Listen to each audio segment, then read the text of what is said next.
mwyn sicrhau fod llais ffermwyr Cymru'n cael ei glywed yng nghoridorau Brwsel, mae NFU Cymru'n cynnal swyddfa yma, mwyn hwyluso trafodaethau gyda'r swyddogion a'r gwleidyddion Ewropeaidd. Yn tywys y garfan ar y daith, mae cyfarwyddwr NFU Cymru, sef John Mercer, ynghyd â'i lywydd Stephen James, a fo sy'n esbonio sut ffurfiwyd y grŵp. Roedd ni cyfle i bob sir i roi enwau mlaen, a wedyn wrth gwrs gason ni CV i bob un o'n nhw, a asio gason nhw ddewis wedyn fel grŵp. So, a maen nhw, fel ti'n gweud, maen nhw'n dod o bob cornel o Gymru. Wrth gwrs, iddo mas fan hyn i weld sut mae Ewrop yn gweithio. Yn wedig gyda ni nawr yn mynd mewn i dewis ydyn ni'n mynd i aros mewn i Ewrop neu dod mas, a mae'n bwysig bod pobl hyn yn part o'r dewis na, achos rhain sy'n mynd i cael yr effaith o beth bynnag sy'n mynd i ddigwydd, rhain mae'n effeithio. Man cychwyn y daith ydy'r Biwro Amaeth Prydeinig, lleoliad swyddfa'r NFU ym Mrwsel, a chafwyd cyflwyniad ar y drefn wleidyddol gymleth yma, gan gyfarwyddwr Ewropeaidd yr NFU, Adam Bedford. Dyna beth ni angen wybod ddeu gwir, pa mor bwysig ydy bod gennym ni lais yma i allu dylanwadu ar sut mae pethau'n cael ei weithredu. Mor bwysig ydy bod gennym ni ffrindiau yma hefyd, sydd yn gallu cael maen i'r wal. A neges arall o gennym oedd, dyle bod ni'n gwadd mwy o bobl allan i'n ffermydd, a dangos nhw beth i'n problemau ni, ac fel bod nhw'n cael golwg llaw cyntaf fel ddau ar sut mae pethau'n gweithio adre i. Allan o'r 750 o aelodau seneddol sydd ym Mrwsel, 4 sydd yn cynrychioli Cymru. Ac yn ogystal â chyflwyniad i'w gwaith nhw, roedd cyfle i'r grŵp leisio barn am ei gobeithion a'i pryderon am y diwydiant. Gyda 2 ohonyn nhw, sef Jill Evans o Blaid Cymru a noddwr yr ymweliad seneddol sef Dr Kay Swinburne o'r Blaid Geidwadol. Ac mi wnes i ofyn iddi hi yn gyntaf pa mor bwysig oedd ymweliad grŵp polisi'r genhedlaeth nesaf. A fe'n bwysig iawn, a mae'n bod yn pleser cael y grŵp allan fan hyn. Maen nhw'n gallu dysgu am beth mae'r proses yn cael ei wneud, a fel mae popeth yn dod at ei gilydd. A mae'n rhaid i ni cydweithio fan hyn, a mae'n bwysig iawn bod pobl yn gwybod taw consensus politics sydd fan hyn, nid fel mae fe yn y Senedd neu fel mae fe yn San Steffan. A pan mae pobl yn deall ni, maen nhw'n gwybod yn iawn bod ni'n rhan o'r broses, a dyw pethau ddim yn cael ei wneud i ni yn un rhan o'r penderfyniadau sy'n cael ei wneud. Ac os yn lle droi at cynrychiolydd arall fan hyn o Blaid Cymru tro yma, felly, a da ni wedi clywed am consensus politics, ydych chi ar y cyfan yn cydweithio yn fan hyn i bydd Cymru? Bo chi o blaid gwahanol? 4 ohonyn ni sydd yma mewn senedd o 750 o aelodau. Os dyn ni ddim yn cydweithio, dyw Llais Cymru ddim yn cael ei glywed. Felly mae'n bwysig iawn. Wrth gwrs, dyn ni mewn pleidiau gwahanol a dyn ni'n anghytuno a rai pethau sylfaenol iawn. Ond yn sicr yn maes amaeth, mae yna lawer o bethau lle dyn ni wedi cydweithio, dyn ni yn cytuno, dyn ni wedi cwrdd ar pobl yn y Comisiwn, a dyn ni wedi gwneud gwahaniaeth lles ffermwyr Cymru. Fi'n credu bod yn bwysig pan bod ni'n dymas fan hyn, bod nhw yn clywed yn lleisiau ni, am barn ni. A yn bersonol, o'n i eisiau gwybod faint o gydweithredu maen nhw'n wneud yn uniongyrchol gyda'r ffermwyr adre, i feddwl bod nhw'n treulio lot o'i amser yma ym Mrwsel. Ond mae'n bwysig bod nhw yn gweld beth sy'n digwydd ar y ffermydd adre. Mae 20% o holl gyllid yr Undeb Ewropeaidd yn cael ei wario ar amaeth. A'r person sy'n gyfrifol am hyn ydy'r Comisiynydd Phil Hogan o Iwerddon. Dychmygwch yr her o lunio polisi cyffredin ar gyfer 8 ar 20 o wledydd sy'n cynnwys 5 miliwn ar 20 o ffermwyr.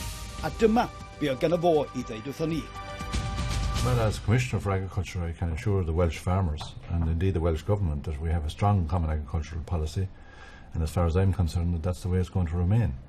We are giving the Welsh authorities through the United Kingdom €1.5 billion over the next 6 to 7 years in order to support farmers in direct payments, but also under the Rural Development Programme.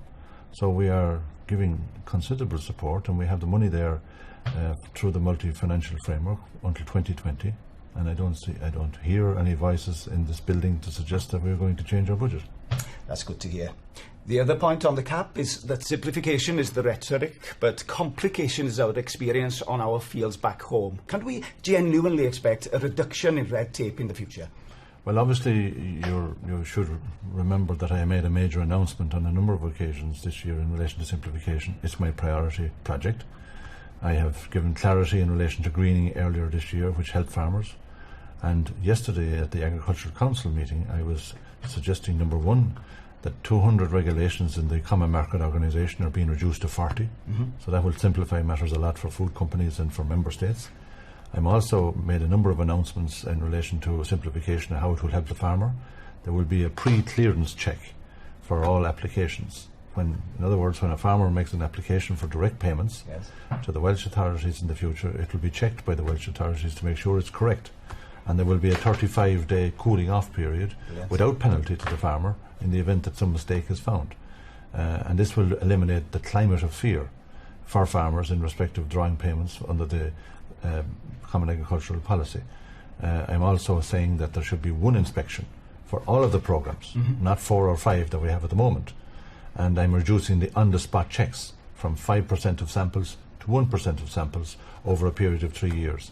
So I have made a lot of changes, so it's not rhetoric anymore, it's reality in a positive way for farmers, for administrations and for food companies. Newyddion calonogol iawn yn fanna gan y Comisiynydd Hogan o ran agwedd Ewrop tuag at reoleiddio. Yr her i ni yng Nghymru ydy cydymffurfio gyda'r rheolau yna a chyflawni yr hyn sy'n ofynnol mwyn i'r addewid gael ei wireddu. Swyddog blaenllaw iawn o dîm y Comisiynydd ydy Tom Tynan a greodd gryn argraff ar y grŵp.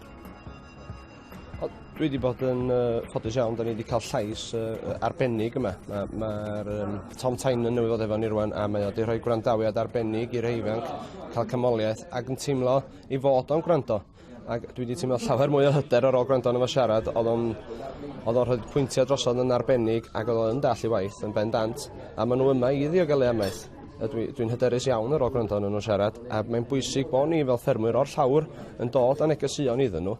Fedra nhw'n gwneud yn byd os nad nhw'n cael neges o'r llawr.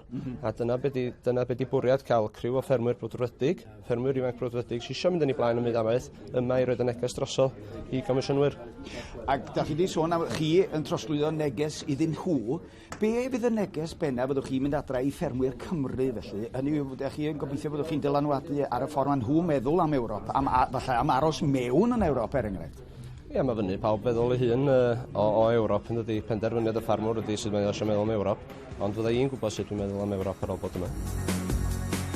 Gyda chwmwl referendum ar nhelodaeth o'r Undeb Ewropeaidd ar y gorwel, beth oedd safbwynt y Comisiynydd ar ddyfodol amaethyddiaeth yng Nghymru, beth ni'n gadael y gyfundrefn? Well, I wouldn't like to be the Welsh Minister for Agriculture if I was outside the European Union, because first of all, you wouldn't have the support of the Common Agricultural Policy payments that I mentioned earlier, €1.5 billion over the next 6-7 years. So you're competing with hospitals and schools and all of the various public services for money. So farmers have to think long and hard about how they would get on around the government table in relation to those particular issues. And secondly, I think it would be a major blow to the trade prospects for the food industry in Wales. We are very competitive now in the European Union in relation to exporting all over the world. We have 6.8 billion increase in exports in 2015 in the food and agricultural area, of which some of it obviously is from Wales. And if you want to have a coordinated approach from a competitive bloc around the world, well, what better place than be part and parcel of a competitive bloc in the European Union in order to sell our products around the world. So I think that farmers in the food sector will think long and hard, because they must remember that for every €100,000 of exports, it means one job in Wales. So this is very important from the point of jobs and growth and the survival of our rural communities. Ac os ydych chi am weld y cyfweliad yn ei gyfanrwydd, mae hwnnw i gael ar yn gwefan.